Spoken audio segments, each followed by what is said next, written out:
magic and aspects like talismans and these sort of things are really very much part of a normative Islamic framework. I think one of the issues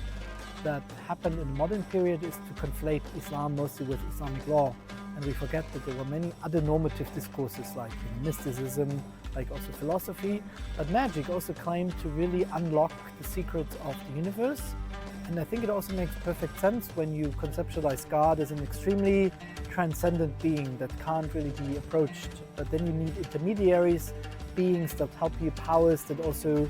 can get you in contact with the divine. So when you look at some of the conceptions of magic, also the medieval period, you see that these are extremely elaborate and highly sophisticated concepts that take up many aspects also of philosophy and conceptions of God,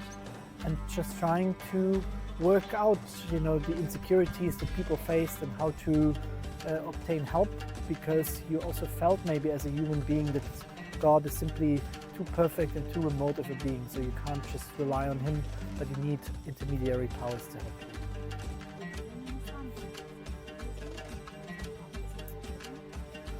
So I think when you sort of Google magic and Islam, then this would be the answer that you get, that magic is sort of illicit, or there are only very, there are only mystical aspects that maybe you could incorporate. But when you look at the medieval period, for example, take Ottoman sultans, many of them had talismanic shirts that were supposed to protect them in battle or even outside of battle. We have, until today, masters of Sufism, of mystical aspects of Islam that write sort of talismans in Pakistan and other places, or we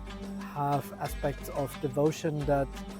really incorporate also chants and aspects of magical aspects. So I think, to a certain extent, it's just a very natural aspect of religion that just got sort of a bad reputation over the periods of time, and it's often important to restore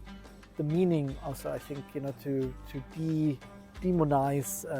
magic to a certain extent.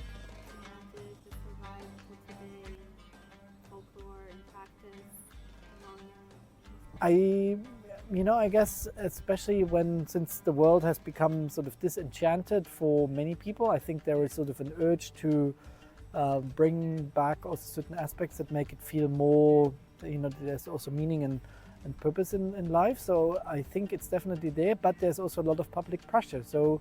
that's, I guess, the big difference to sort of a pre-modern setting, where many of these aspects were out in the open, and today you would really need to look more for this in private spaces and also more protected spaces, because it can be misconstrued or it can be seen as heretical, and there are just certain dominant voices that would dominate the public conversation about these aspects. So for this reason, I would say it's nothing that is done on a grand scale in public, but you can definitely find traces like this, as I would think, in